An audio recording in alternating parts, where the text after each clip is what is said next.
Гэта я вельмі рада, што гэты дыялог пачаўся, гэта сустрэча адбылася, бо альянс раздзяляе нашы каштоўнасці беларускія, гэта свабода, дэмакратыя, правы чалавека і верхавенства права. І, канечне, на сустрэчах я распавядала пра палітычную сітуацыю ў Беларусі, пра тое, каб не ўспрымалі Беларусь толькі як пагрозу, але і як магчымасць, каб Беларусь не дасталася Пуціну як прыз пасля перамоваў. І я лічу, што як і ўсім краінам свету, Еўропы, так і Беларусі неабходна ўсталёўваць такія паважлівыя, канструктыўныя адносіны з НАТО. І гэта першыя крокі ў гэтым накірунку. І мы дамовіліся аб дальнейшай супрацы, каб дзяліцца меркаваннямі, дакументамі, а таксама аб супрацы ў медыяполі.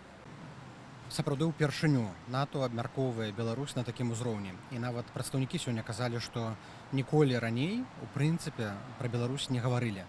Да, Беларусь дзесьці існавала, часам стварала праблемы, часам патрабавала рэакцыі, але такая істотная дыскусія па сутнасці адбываецца ўпершыню. І сёння Ціханаўская мела магчымасць данесці пазіцыю беларускую да ўсіх прадстаўнікоў краін НАТО. Гэта было ў галоўнай зале, дзе адбываюцца ўсе важныя сустрэчы і прымаюцца рашэнні.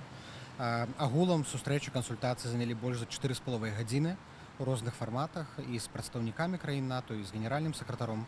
Ёсць добрая паінфармаванасць, асабліва ў краінах нашых суседзяў. Можа быць, трошкі менш разумення ў тых, хто знаходзіцца далей. Але для нас это важны пачатак дыялогу.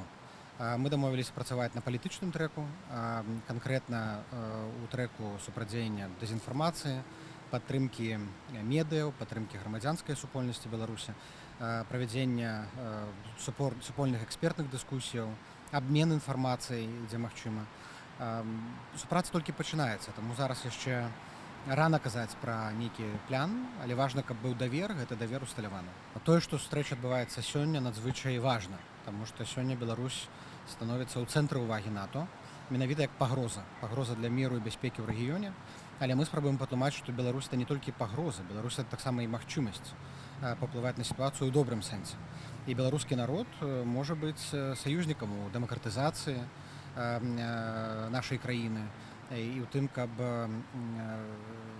падтрымліваць Украіну, і беларусы падтрымліваюць Украіну ў сваёй большасці, і людзі ўнутры краіны, і людзі звонку.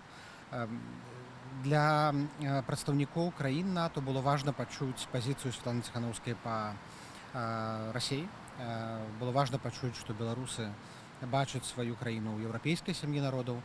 Было шмат размоваў і пра санкцыі, але таксама і пра падтрымку беларусаў, што яшчэ краіны могуць зрабіць, каб атрымаць беларускія памкненні да незалежнасці і да дэмакратыі. Гучыць шмат розных меркаванняў, шмат спекуляцыяў. Ніхто не ведае, як будзе развівацца сітуацыя. Мы бачым, што ў краіне дастаткова зараз рэсурсаў, каб стрымліваць Расію, але пакуль недастаткова, каб перамагчы Расію.